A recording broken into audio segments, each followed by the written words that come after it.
Սիրելի Աբովյանի եկեղեցի, սիրելի եղբայրներ, քույրեր, հարազատներ, սրտանց ձեզ սիրում ենք եւ կարոտել ենք եւ մեր սրտագին ջերմ բարևները Գայանեի կողմից, Անժելիկայի կողմից, Ալեքսի կողմից եւ իհարկե իմ կողմից բոլորիդ, որոնք նստած են դահլիճում, մեր ժպիտները ձեզ, մեր օրհնությունները ձեզ։ Ես անհամբեր սպասում եմ մեր հանդիպման, որը սարերի հետևում չէ եւ ուրախ լուր ունեմ ասելու այս առումով սիրելներ, որ մենք շուտով հանդիպելու ենք մարտի 17-ի գիշերը մենք արդեն Ղուկաս եղբոր հետ միասին կլինենք այդտեղ, իսկ մարտի 18-ին, որը չորեքշաբթի է, այդ օրը կունենանք չորեքշաբթի օրվա պաշտամունք անդամական ժողով, իհարկե նաև հրավիրում ենք բոլոր նրանց, ովքեր ցանկանում են այդ օրը գալ եւ մասնակցել մարտի 8-ի մեր պաշտամունքին, որից հետո հաջորդ կիրակի կլինենք իրար հետ, հետո նորից չորեքշաբթի օրվա ժողով կունենանք, մի խոսքով ծրագրերի առումով ձեզ տեղյակ կպահենք, բայց նաև ուզում եմ ասել որպես հայտարարություն սիրելներ, որ մարտի 19-ին էլ հինգշաբթի օր է այդ օրը, մենք Երևանում կունենանք հատուկ հրատապ աղոթքաժողով Պարսկաստանի Իրանի համար, մեր քույրերի եւ եղբայրների համար, Իրանի եկեղեցու ընդհատակյա հալածվող գաղտնի եկեղեցու համար։ Դուք գիտեք, որ այս օրերին շուրջ 300 հովիվներ գտնվում են բանտում Իրանում իրենց հավատքի համար, հալածանքի ներքո են, իրենց ընտանիքներն են հալածված, իրենց երեխաներն են հալածված։ Եվ նպատակներից մեկը, որ պիտի գամ, ոչ միայն այն է, որ ձեզ շատ եմ կարոտել, իհարկե դա առաջինն է, բայց նաև այն է, որ ուզում ենք օգնության ձեռք մեկնել մեր պարսիկ քույր եղբայրներին, որոնք աղետի մեջ են գտնվում, եւ մեր դռները բացենք, մեր սրտերը բացենք իրենց համար, ովքեր որ Քրիստոսին ընդունել են, ովքեր դավանել են Տիրոջ իրենց սրտի մեջ եւ ծանր գին են վճարում իրենց հավատքի համար, մենք այդ օրը հավաքվելու ենք եւ հատուկ աղոթք ենք ունենալու մեր պարսիկ քույր եղբայրների համար, ինչպես նաև ծրագրելու ենք, թե ինչպես այս աղետալի օրերի մեջ օգնական լինենք մեր քույրերին եւ եղբայրներին Իրանում։ Ուրեմն սա ի գիտություն, ես անհամբեր սպասում եմ, երբ որ պետք է գամ, ջերմ ձեզ գրկեմ եւ օրհնեմ եւ Քրիստոսից շնորհք փոխանցեմ եւ Քրիստոսից շնորհք ընդունեմ նաեւ ձեզանից։ Աղոթեք մեր ճանապարհի համար, մեր ընթացքի համար, որ երբ որ գանք, Տիրոջից պատգամներով գանք, լի առատ շնորհներով եւ օրհնություններով գանք սիրելներ։ Ուրեմն սա որպես ուրախալի մի լուր, որ ուզում եմ ձեզ փոխանցել։ Բայց այսօր մարտի 8-ն է եւ հատկապես ուզում եմ շնորհավորել բոլոր մեր մայրերին, քույրերին, կանանց, որոնք գտնվում են դահլիճում, որոնք նայում են մեզ ուղիղ եթերով, մենք Քրիստոսի սերը, օրհնություններն ենք ուղարկում ձեզ սիրելներ եւ աղոթում ենք, որ Աստված այցելի ձեզ, իր երկնային ծաղկե փունջը ձեզ նվեր տա, իր սիրո գիրկը բացի ձեր առաջ եւ ձեր դեմքին ժպիտ հարուցի, ձեր սրտերի մեջ ուրախություն բերի։ Եվ այս առումով այսօրվա տոնի կապակցությամբ նաեւ ուզում եմ Աստծո խոսքից փոխանցել ձեզ որպես պատգամ, որպես հորդոր, հատկապես հաշվի առնելով, որ այս տարի մենք հայտարարել ենք, դուք կարող եք ասել ինչ տարի է, մենք հայտարարել ենք գերազանց տարի, այսինքն գերազանց ոչ թե նյութական առումով, որ մեր գլխին պետք է փողեր թափվեն եւ օրհնություններ ամենուրեք հետապնդեն մեզ, այլ գերազանց այն առումով, որ մենք պետք է մեզ գերազանցենք, մեր բնավորության մեջ, աղոթքի մեջ, սրբության մեջ, ինչպես Սուրբ Գիրքն է ասում, Սուրբը թող ավելի սրբվի, այսինքն մի սահմանափակվիր այն մակարդակով, որի վրա դու կաս, մի ասա բավական է որքան սրբվել եմ, բավական է որքան հոգևոր կյանքի մեջ կամ դու պետք է գերազանցես, առաջ գնաս եւ քո առաջադիմությունը, ասում է Պողոս առաքյալը, պետք է բոլորին հայտնի լինի։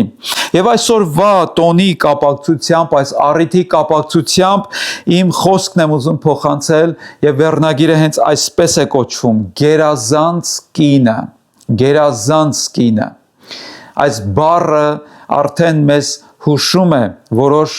գործողության մասին, որ գերազանցությունը նաև գործ է, կյանք է, բնույթ է, որ մարդ պետք է ցույց տա։ Առակաց 31-րդ գլուխը շատ հայտնի գլուխ է առաքինի կնոջ մասին։ Առակաց գիրքը շատ գեղեցիկ ձևով է ավարտվում, գովում է առաքինի կնոջը։ Ով է այդ առաքինի կինը, ով է այդ գերազանց կինը, ինչ չափանիշներ կա, որով Աստվածաշունչը գնահատում է եւ ասում է այ այս կինը գերազանց կին է։ Սիրելի քույրեր, արդյոք կուզենայիք, որ Աստվածաշունչը ձեզ այդպես գնահատեր եւ նայեր ձեզ եւ ասեր դու գերազանց կին ես։ Հիշում եք անգամ Նոր Կտակարանում Տեր Հիսուսը մի կնոջ, քանանացի կնոջն ասաց, ով կին, մեծ է քո հավատքը, ինչպիսի գնահատական տվեց Հիսուսը։ Եվ իմ աղոթքն է, որ դահլիճում նստած եւ եթերով մեզ նայող բոլոր կանայք Աստծուց արժանանան այդ գնահատականին։ Առակաց 31 գլխի 29-րդ խոսքն եմ կարդում։ Ասում է. շատ աղջիկներ են առաքինի եղել, բայց դու նրանց բոլորին էլ գերազանցեցիր։ Ահա թե ինչ է ասում այս կնոջ մասին իր ամուսինը, դու բոլորին գերազանցեցիր։ Սիրելի քույրեր, ես աղոթում եմ, որ դուք ձեր տեսակի մեջ, ձեր օրհնության մեջ, Քրիստոսանմանության մեջ, աստվածային առաքինությունների մեջ բոլորին գերազանցեք։ Սա մրցություն չի, սա գերազանցություն է, սա կյանքի որակ է, որ մենք պետք է ցուցաբերենք մեր կյանքով։ Վերջ-վերջո ով է այս կինը, որ գերազանցեց բոլոր կանանց։ Արդյոք նա գերազանցեց իր գեղեցկությամբ, արդյոք նա գերազանցեց իր հարստությամբ, արդյոք նա գերազանցեց իր հանճարով, թե այլ կերպով գերազանցեց։ Մենք բոլորս գիտենք, որ աշխարհում մի մրցույթ կա, որ կոչվում է Miss Տիեզերք, հետո ասում են Miss Ամերիկա, Miss Հայաստան, որտեղ հավաքվում են արտաքին տեսքով գեղեցիկ կանայք եւ մրցում են իրար հետ գեղեցկությամբ, թե ով ամենագեղեցիկը կլինի, ով ամենաբարետեսը կլինի։ Նրան մրցանակներ են տալիս, հայտարարում են, որ այսինչ անձնավորությունը տիտղոսակիր է։ 2019 թվականին Miss USA, այսինքն Miss Ամերիկա մրցույթում հաղթեց Չեսլի Քրիստ անունով մի գեղեցկուհի, բայց որոշ ժամանակ անց իր ընտանիքը հայտարարություն տարածեց եւ ըստ հայտարարության նա տառապում է դեպրեսիայից այդ հաղթանակից հետո, նա չվայելեց, նա չուրախացավ, բայց նա տառապում է լուրջ հոգեկան հիվանդությունից ձեռք բերեց լուրջ հոգեկան հիվանդություն, արդյունքում 2022 թվականին ընդամենը 2-3 տարի անց իր հաղթանակից հետո նա իր կյանքին վերջ դրեց ինքնասպանությամբ։ 2023 թվականին Նոելիա Վոտ անունով մի գեղեցկուհի հաղթեց մրցույթում Miss USA մրցույթը, բայց 2024 թվականին նա հրաժարվեց այդ տիտղոսից, որովհետև նա ասաց իմ հոգեկան առողջությունը ավելի կարևոր է, քան այդ տիտղոսը։ Հանկարծ նա զգաց, որ նա կարող էր ձեռքից տալ իր հոգեկան առողջությունը։ Մեկ ուրիշ դեպք նայենք։ Քեթրին Ռես անունով մեկ այլ գեղեցկուհի Miss Nevada USA տիտղոսակիրը 2015 թվականին նրան մի մեղադրանք առաջադրեց դատարանը ծանր թմրամիջոցներ օգտագործելու մեղադրանք։ Դա դարձել էր թմրամոլ։ Մեկ ուրիշ անձնավորություն Քայլիա Փոսեյ անունով մի երիտասարդ աղջիկ, որ հաղթել էր նորից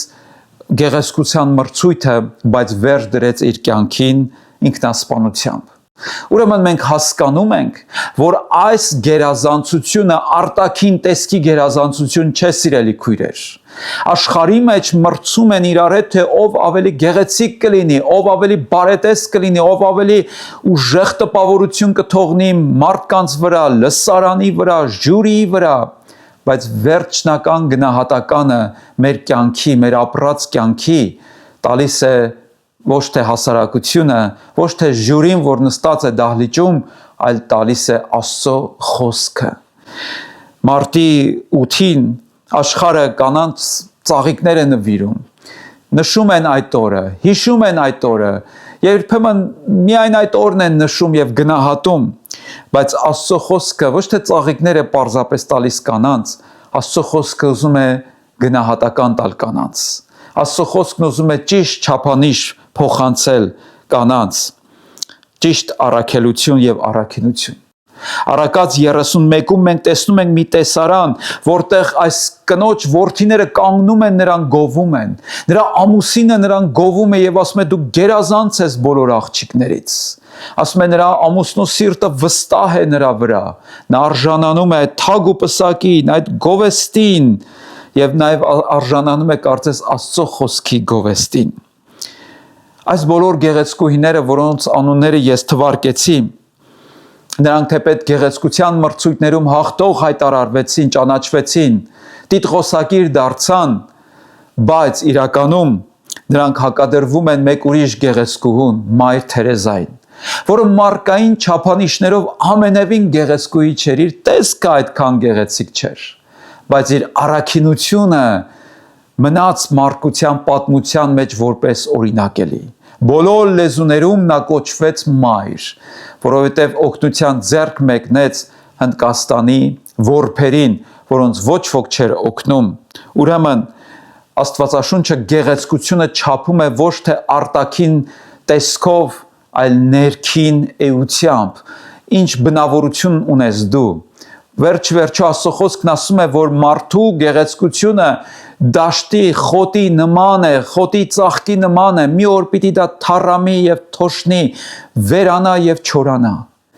բայց այն արժեքները, որ կունենանք մեր մեջ, դա հավիտենական է։ Ուրեմն առաջի հարց հետևյալն է, ով է գերազանց կինը, ով է այդ առաքինի կինը։ Առակաց 31-ն ասում է առաքինի կին, ով կարող է գտնել, նրա գինը գոհարներից շատ ավելի է։ Ուրեմն տեսնում եք, որ նա գին ունի, թանկ է նրա գինը, Աստծո խոսքը արժևորում է նրան։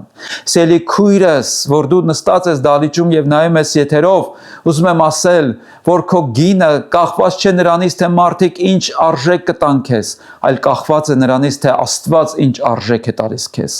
Գուցե մարդիկ քեզ չգնահատեն, գուցե դու քեզ գնահատված չզգաս, բայց ուզում եմ այսօր ասել ամեն մեկից, սիրելի քույրեր, յուրաքանչյուրիդ հատ առ հատ, դու Քրիստոսի արյան գինն ես,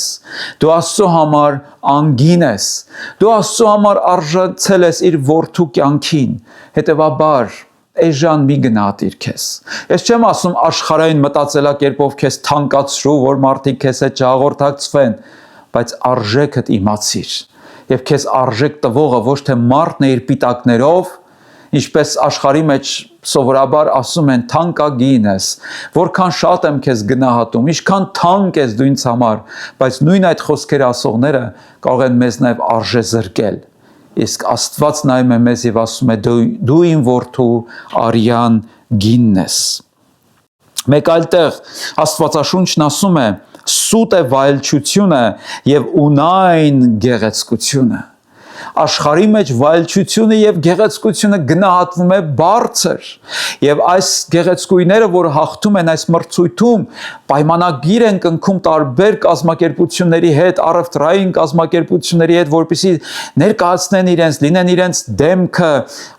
գովազդային արշավ անեն, իրենց ապրանքները գովեն, բայց Աստծո մոտ գնահատականը հետեւյալն է. սուտ է վայելչությունը, ունայն գեղեցկությունը։ Այսօր աշխարհում գեղեցկության ինդուստրիան, որ այսպես է կոչվում, դա միլիարդավոր դոլարների ինդուստրիա է։ Մարդիկ միլիարդավոր դոլարներ են ներդնում այդ արտադրության մեջ, որպեսզի մի փոքրիկ իրենց տեսքը գեղեցկացնեն, որպեսզի մի քիչ իրենց երիտասարդացնեն։ Ես չեմ ասում, որ մեր սիրելի քույրերը պետք է անխնամ լինեն, նրանք պետք է ամենագեղեցիկը լինեն, ամենաբարետեսը լինեն, այս առումով ոչ մի խոսք չկա, բայց սիրելի քույրեր, ձեր գեղեցկությունը դրա մեջ չպետք է լինի։ Նորից կարդամ, սուտ է վայելչությունը եւ ունայն գեղեցկությունը, բայց այստեղ վերջակետ չի դրվում, այստեղ միջակետ կա եւ շարունակվում է եւ ասում է. այն կինը, որ երկյուղում է Տիրոջից, կգովաբանվի։ Ուրեմն որ կնոջն է Աստված գնահատում, ինչ գեղեցկություն եւ առաքինություն է Աստված փնտրում կնոջ մեջ, Աստծո սուրբ երկյուղը։ Սիրելի քույրեր, ինչ գեղեցկության պարագաներ էլ որ ունենաք, ձեր ամենամեծ գեղեցկությունը, ձեր ամենամեծ գրավչությունը, ձեր այդ ոսկեղեն զարդերի մեջ չէ, ձեր կոսմետիկայի մեջ չէ, ձեր ամենամեծ գրավչությունն ու գեղեցկությունը Տիրոջ երկյուղի մեջ է։ Եվ իսկապես Աստծո երկյուղը գեղեցկացնում է կնոջը։ Ինչ գեղեցիկ է այս միտքը, սիրելի քույրեր, երբեք չկորցնեք Տիրոջ երկյուղը ձեր սրտից։ Այն օրը, երբ կորցրեցիք Տիրոջ երկյուղը ձեր սրտից, այդ օրը դուք կտգեղանաք, կկորցնեք ձեր փայլը, կկորցնեք ձեր գեղեցկությունը։ Գուցե արտակնապես գեղեցիկ թվաք, բայց ներքուստ Աստծո աչքերում դուք կկորցնեք ձեր գեղեցկությունը եւ ձեր փայլը։ Հետևաբար, քույրեր, ձեր գեղեցկությունը եւ ինչու՞ չէ նաեւ եղբայրներիս Տիրոջ երկյուղի մեջ է։ Գեղեցկացնում են մարդիկ իրանց արհեստական տարբեր ճանապարհներով, գումար են դնում իրենց մարմնի վրա, իրենց մարմնի հատվածներն են փորձում մեծացնել, փոքրացնել, բայց ցավոք սրտի նույն եռանդով աշխատանք չեն տանում իրենց բնավորության վրա։ Ես այս արտահայտությունը անում եմ, որ անգամ մարդիկ կան, որոնք լեզուների են տիրապետում, տարբեր լեզուների, 3 լեզուների, 5 լեզուների օտար, բայց իրենց սեփական լեզվին չեն տիրապետում։ Գեղեցիկ հագնվում են, բայց Քրիստոսին որպես հանդերձ եւ ծածկույթ չունեն։ Տեսքը գեղեցիկ է, բայց իրենց երեսը փայլում է կոսմետիկայից, բայց չի փայլում Աստծո երեսի լույսից։ Ուրեմն ճշմարիտ գեղեցկությունը Տիրոջ երկյուղի մեջ է։ Առաջին Պետրոս 2:4 համարից էլ Պետրոս առաքյալը գրում է կանանց եւ ասում է. ձեր զարդարանքը, մեր սիրելի քույրերը սիրում են, չէ՞, զարդարվել, եւ սա կնոջը կարծես բնատուր է տրված, սա բնազդաբար է տրված կնոջը, լինել գեղեցիկ, լինել պարկեշտ, գեղեցիկ տեսք ունենալ։ Դրա համար Պետրոս առաքյալն ասում է, երբ որ դուք զարդարվում եք, թող ձեր զարդարանքը չլինի արտաքինը։ Նա չի ասում արտաքինից զարդարանք մի կրեք։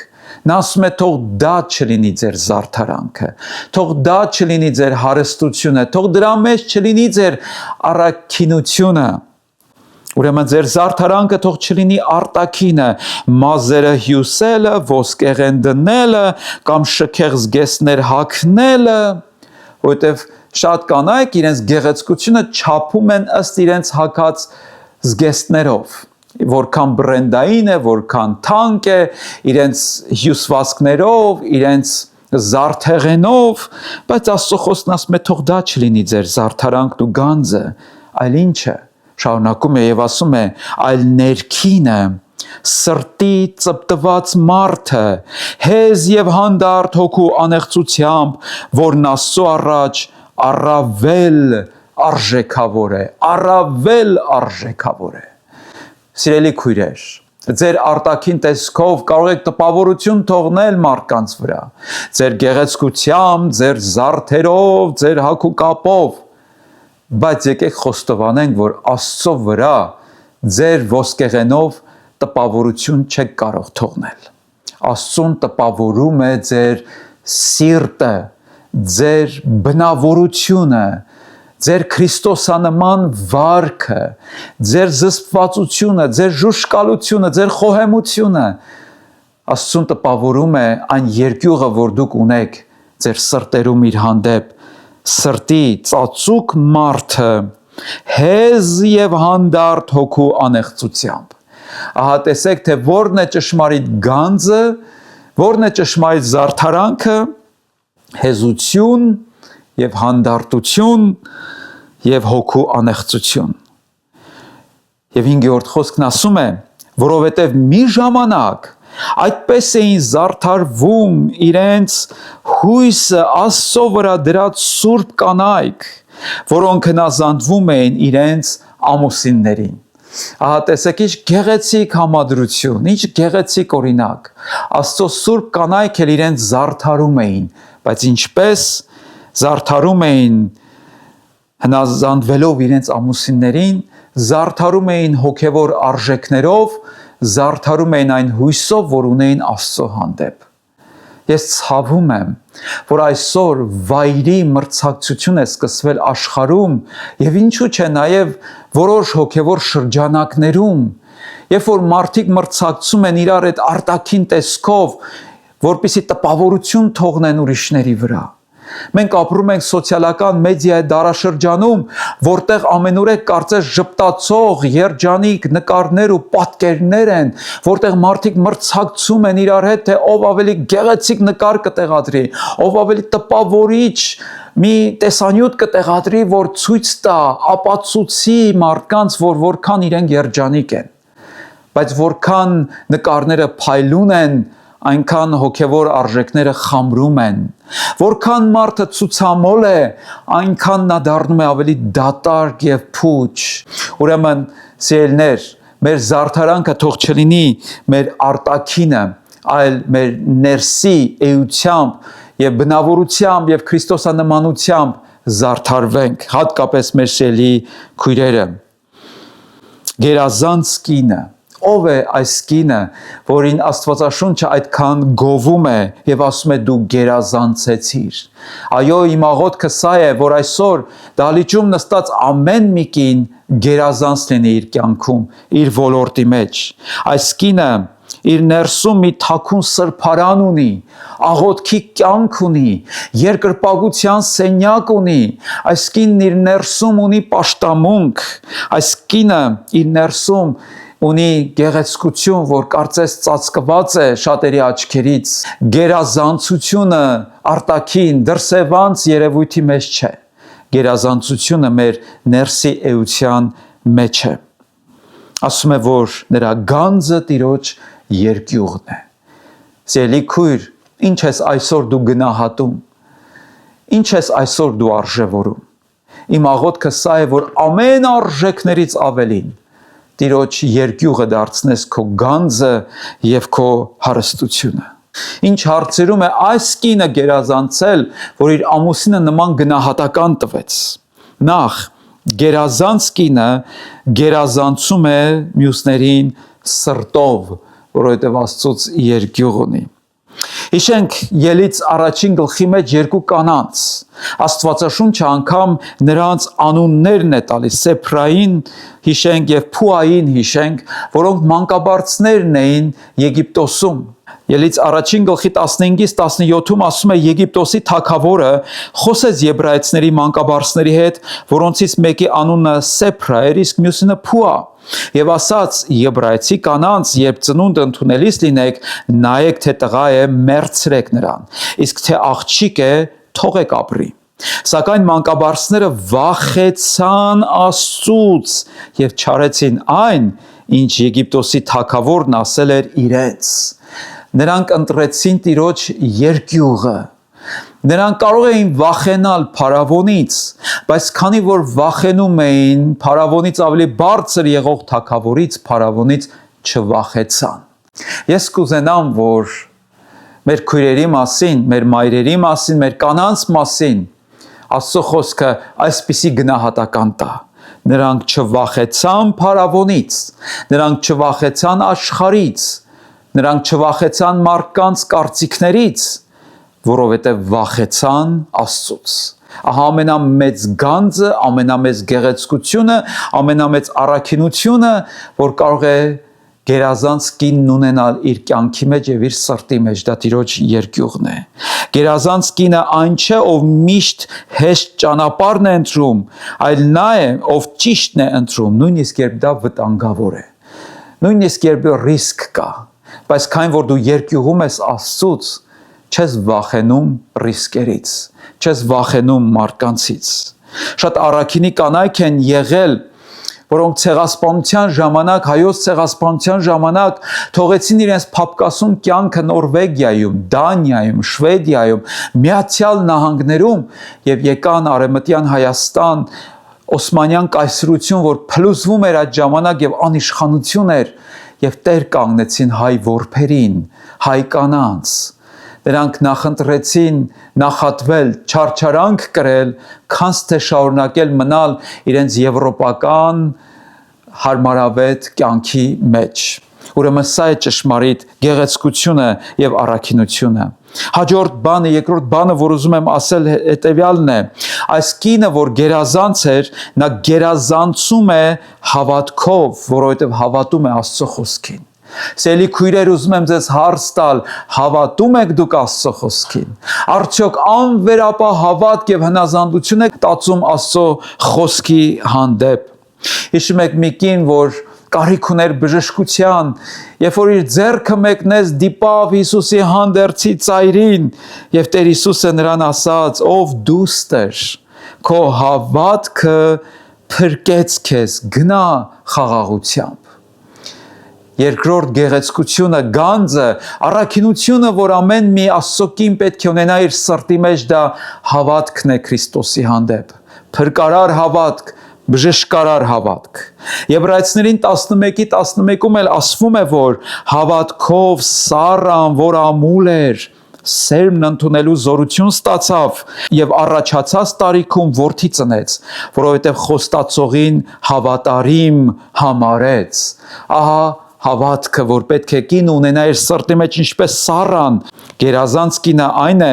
որ ցավի մեջ էլ կարողանում է հավատալ ու քայլել, հավատալ եւ հավատ ներշնչել նաեւ իր տան անդամներին, հավատքով քաջալերել իր ամուսնուն, իր զավակներին։ Ուրեմն առաջի գանձը Տիրոջ երկյուղն է, երկրորդ գանձը հավատքն է ձեր սրտերի մեջ, սիրելի քույրեր։ Երրորդը, որ գերազանց կինը պետք է գերազանցի, նա գերազանցում է խոսքով։ Այսինքն նրա լեզվից բխում է բարություն, քաղցրություն, օրհնություն։ Թերևս սա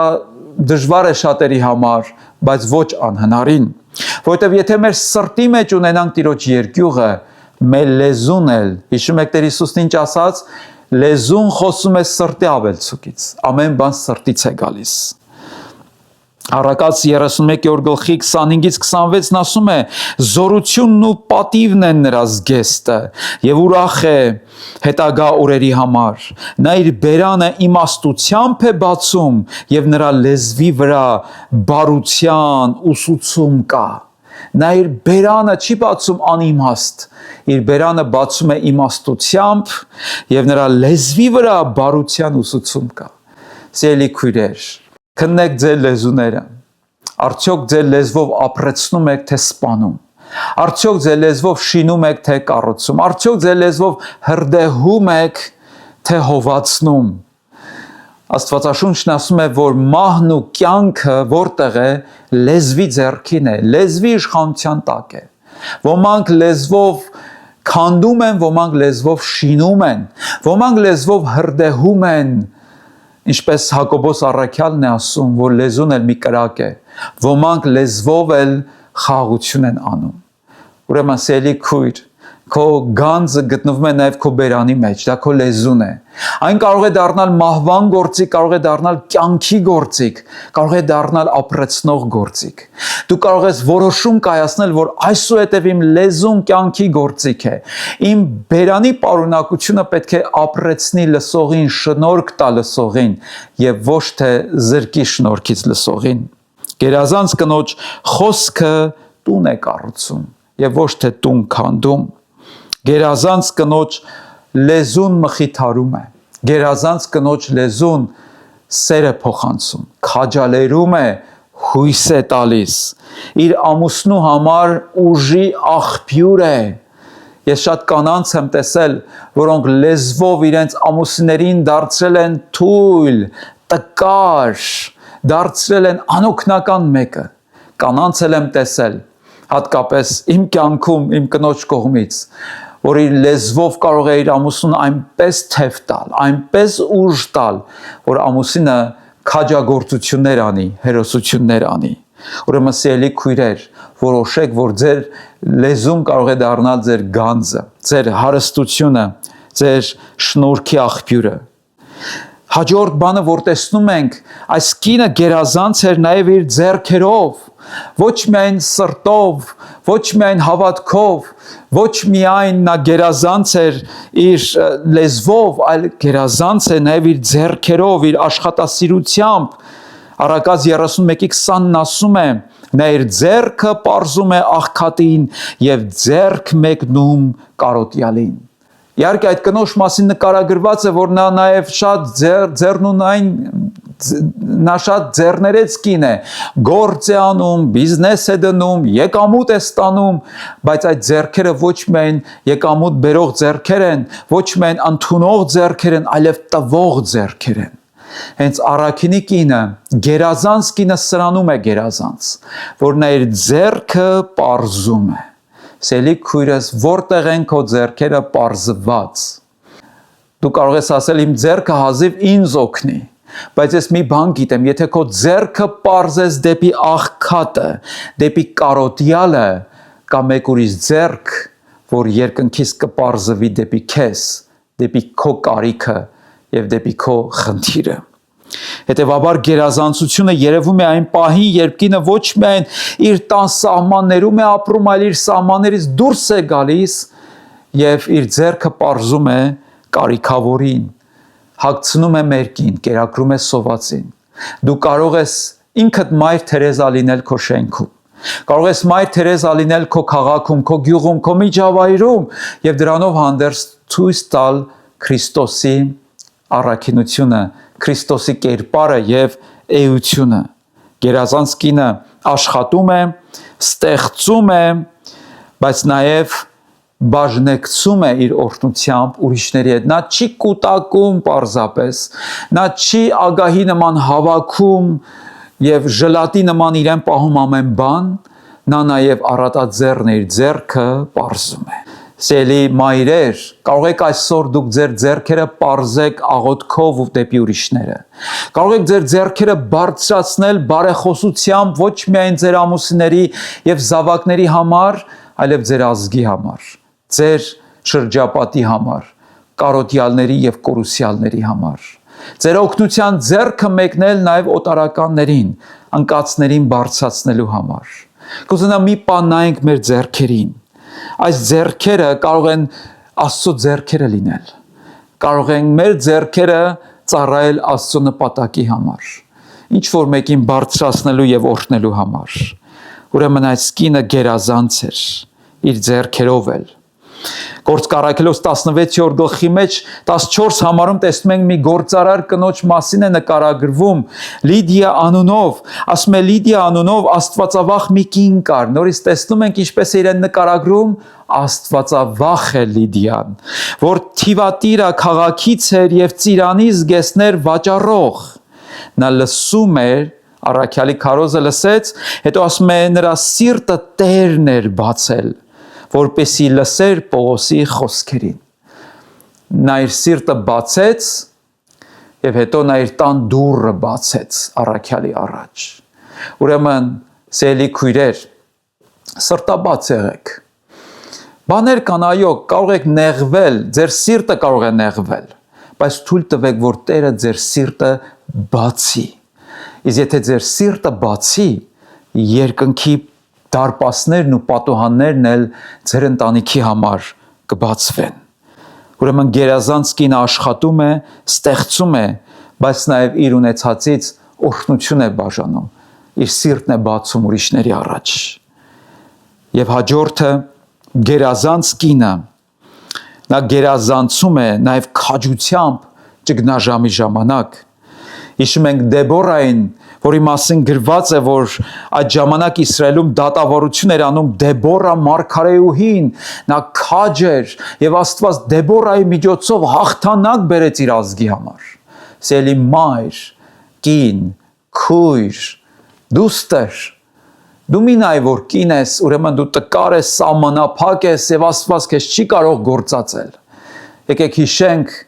Աստծո հերոս կանանց, թե 5 կտակարանում եւ թե նոր կտակարանում, կանանց, որոնց Աստված գործածեց, որոնք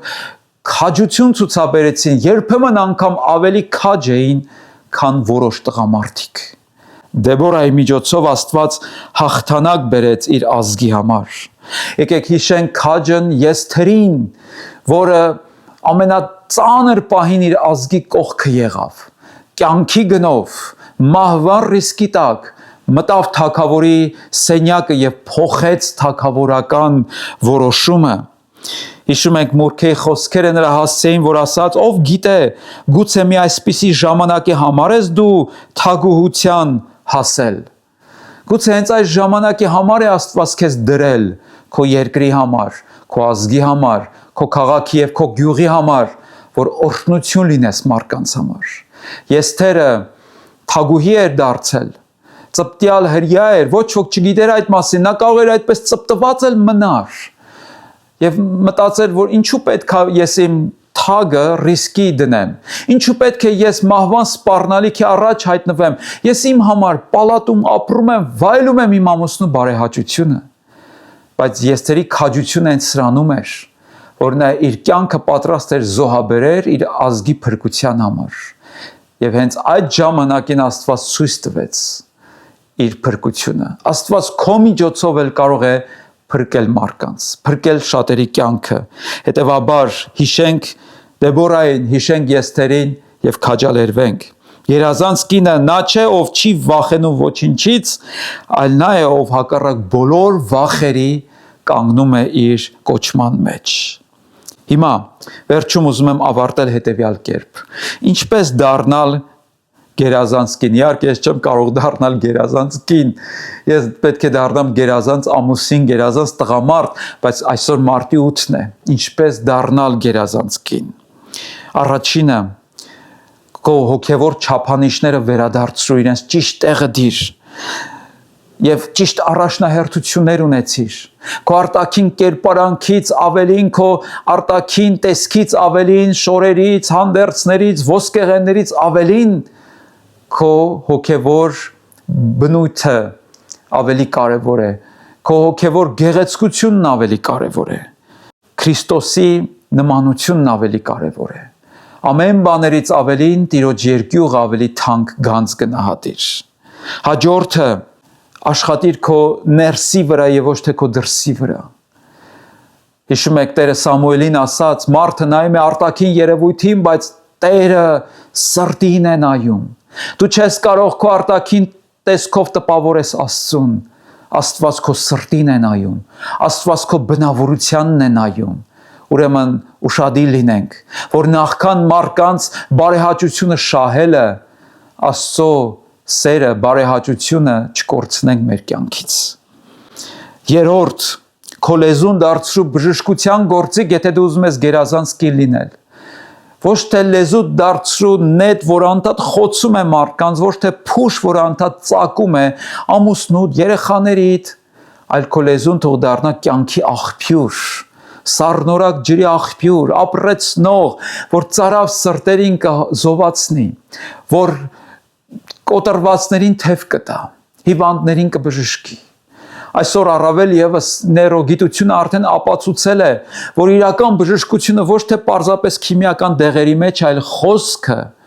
ավելի մեծ բուժարար ազդեցություն ունի, քան որևէ դեղ։ Իսկ Աստվածաշունչը հազարամյակներ առաջ է այդ մասին խոսել։ Ուրեմն սիրելի քույրս, դու կարող ես այս տարինքդ քեզ գերազանցել, բառարանդ փոխիր, բառապաշարդ փոխիր, բացասական խոսքերը փոխարինիր դրական, ապրեցնող, օրհնաբեր բառերով։ Կտեսնես, որ ոչ միայն դու ես փոխվելու, այլև քո շրջապատը կփոխվի, իրականությունդ կփոխվի։ Չորրորդը, օգնության ձեռք մեկնիր կարիքավորին։ Ուրեմն տեսեք, որքան կարևոր է մեր սիրտը, որքան կարևոր է, որ մեր սրտում ունենանք Տիրոջ երկյուղը, որքան կարևոր է մեր բնավորությունը, կարևոր է նաև մեր ձեռքը, որ պարզված լինի դեպի կարիքավորը, որ կարողանանք օգտակար լինել մարդկանց։ Քո ձեռքերը դարձրու օրհնության կամուրջ ուրիշների համար։ Եվ հինգերորդը, քայլ արա քո կոչման մեջ, ինչպես Մուրքեն ասաց, դու հենց այս ժամանակի համար ես։ Այո, դու ճիշտ ժամանակի մեջ ես ծնվել։ Ուրեմն քո կոչման մեջ հաստատուն եղիր։ Աստված է քեզ դրել այս դիրքի մեջ, Աստված է քեզ դրել այս ընտանիքի մեջ, Աստված է քեզ դրել այս եկեղեցու մեջ, որ դու ոչ թե բեռ, այլ օրհնություն լինես եւ քաղցրության աղբյուր լինես։ Ես ուզում եմ իմ ավարտական խոսքը ուղղել հիմա նաեւ մեզ, ամուսիններիս, տղամարդկանց, եղբայրներիս։ Իհարկե ամուսինները գուցե մի քիչ հանգիստ նստած ասում են ապրիվ ազգեղբայր գեղեցիկ է խոսում, գուցե նայեն իրենց կանանց ասեն տես քո մասին էր սա, բայց ուզում եմ վերջացնել մեր բաժնով եւ մեր պատասխանատվությամբ։ Առակաց 31-րդ գլխում ասում է նրա ամուսինը կանգնում է եւ գովերքում է նրան, օրհնում է նրան, քաջալերում է։ Սիրելի ամուսիններ, մենք էլ ամեն մեկս կարիք ունենք մի քիչ ավելի շռայլ լինել մեր խոսքերի մեջ։ Առատաձեռն լինել ոչ միայն ֆինանսական առումով, այլ նաև խոսքով քաջալերել, սեր խոստովանել, ջերմություն փոխանցել մեր կանանց։ Սա Աստծո կամքն է, որպեսզի մեր հարաբերությունների մեջ ոչ թե համրություն լինի, ոչ թե համր լինենք, ոչ թե ասենք դե դու արդեն գիտես, որ ես քեզ սիրում եմ, օրվա մեջ 10 անգամ չեմ ասի։ Ինչքան պետք է ասենք։ Առակաց 31-ում Առաքինի կինը Առաքինի ամուսին ուներ, որ կանգնում էր եւ գովում էր իր կնոջը։ Թող մարտի 8-ը լինի նաեւ գովեստի օր, բայց նաեւ մարտի 9-ը լինի գովեստի օր, հետո մարտի 10-ը լինի գովեստի օր եւ այդպես շարունակ։ Դուք գուցե ասեք, եթե շատ գով եմ, իմ կինը կարող է հպարտանալ, էլ իր հետ խոսալ չի լինի, բայց հավատացնում եմ ձեզ, եթե դուք բարի սերմ ցանեք ձեր կանանց մեջ, այսինքն մենք, ես էլ ձեզ հետ միասին, բարի եւ առատ հունձք կունենանք իրենցից։ Եթե ես չեմ ասում չար սերմ ենք ցանում, բայց եթե ոչինչ չցանենք, ոչինչ չենք հնձի։ Ուրեմն մենք էլ տղամարդիկս մեր բաժինն ունենք մարտի 8-ին, մարտի 9-ին, մարտի 10-ին եւ այդպես շարունակ։ Գուցե հիմա կանայք նայում են իրենց ամուսնին ասում են լսեցիր, ես էլ ինքս ինձ եմ ասում։ Եվ վերջում գրված է այս կնոջ մասին, գերազանց կնոջ մասին ասում է. տվեք նրան իր ձեռքի պտղից, իր ձեռքի արդյունքից, եւ թող նրա արարքները գովեն նրան քաղաքի դարպասներում։ Նրա որդիներն են գովում, նրա ամուսինն է նրան գովում, վերջում գերազանց կնոջը, Առաքինի կնոջը գովում են իր գործերը, իր արարքները, իր առաքինությունը։ Սիրելի կանայք, սիրելի քույրեր, մայրեր, դուստրեր, սա է իմ աղոթքը, որ ինչ էլ որ անեք, ինչ էլ որ ասեք, արժանանա գովեստի, բայց ամենամեծ գովեստին, որ իմ մաղթանքն է, որ դուք արժանանաք, այո, ձեր ամուսները ձեզ կգովեն, ձեր եղբայրները ձեզ կգովեն, ձեր զավակները ձեզ կգովեն, բայց ամենամեծ գովեստի խոսքը, որին պետք է արժանանանք, դա մեր Տեր Հիսուս Քրիստոսի գովեստն է։ Աստված տա, որ երբ որ գա այդ պահը, նա իսկապես մեզ արժանացնի այդ վերին գովեստին, որ նայի մեզ եւ ասի ապրես, կեցես, դու գերազանց ես, դու իմ դուստերն ես, մեծ է քո հավատքը, խորն է քո երկյուղը, երկար էին քո ձեռքերը դեպի կարիքավորները եւ ջերմ է քո սերը քո տան անդամների հանդեպ։ Թող իսկապես Աստված մեզ արժանացնի դրան։ Շնորհավորում եմ սիրելի կանայք, սիրելի քույրեր, մայրեր, սիրելի դուստրեր, շնորհավորում եմ այս կարևոր օրվա կապակցությամբ, բայց ես չեմ ուզում, որ մենք սահմանափակվենք մարտի 8-ով։ Վաղը մարտի 9-ն է, մյուս օրը մարտի 10-ն է։ Մենք չենք շարժվում այս աշխարհի օրացույցով եւ տոնացույցով։ Մենք շարժվում ենք Աստծո խոսքով։ Ուրեմն այնինչ Աստծո խոսքը մեզ փոխանցեց, թող դառնա մեզ համար կյանքի օրենք, սկզբունք եւ արժեք։ Եվ հիշենք վերջում մի բան. ճշմարիտ գեղեցկությունը դա արտաքին կերպարանքի մեջ չէ։ Ճշմարիտ գեղեցկությունը սրտի բնավորության, էության մեջ է։ Ուրեմն այսուհետ առավել ջանք անենք, թե կին, թե տղամարդ, որ գեղեցկատես լինենք մեր սրտով, մեր խոսքերը գեղեցիկ լինեն, մեր վարքը գեղեցիկ լինի, մեր բնավորությունը Քրիստոսի նման լինի։ Եվ թող Աստված մեզ հաջողի այս հարցում։ Ես կուզենամ, որ կանգնենք մենք աղոթքի եւ մեր սիրելի մղթար եղբայրը կառաջնորդի մեզ աղոթքի մեջ, որքան հրաշալի է, որ մենք այս հանձնարարության մեջ մենակ չենք, Սուրբ Հոգին եկել է, որպեսզի զարդարի մեզ աստվածային զարդերով եւ գեղեցկությամբ։ Սուրբ Հոգին այստեղ է, որպեսզի ամեն տգեղություններ հեռացնի մեզանից, որպեսզի մեզ բերի աստվածային գեղեցկություն եւ օրհնություն մեր կյանքի մեջ։ Ուրեմն հրավիրում ենք Աստծո Սուրբ Հոգու ներկայությունն այստեղ։ Հրավիրում ենք ամեն մեկիս մուտք գործել աղոթքի մեջ։ Մեր ձեռքերը պարզենք դեպի Տերը, մեր սիրտը բացենք նրա առաջ, ապաշխարենք այն բաներից, որոնք տգեղացրել են մեր կյանքը եւ մեր վարքը։ Դուրս թափենք որպես աղբ ամեն աշխարհասիրությունը, մարմնավորությունը եւ ընդունենք Սուրբ Հոգու առաքինությունները եւ պարգևներն ու շնորհները։ Աստված օրհնի բոլորիս։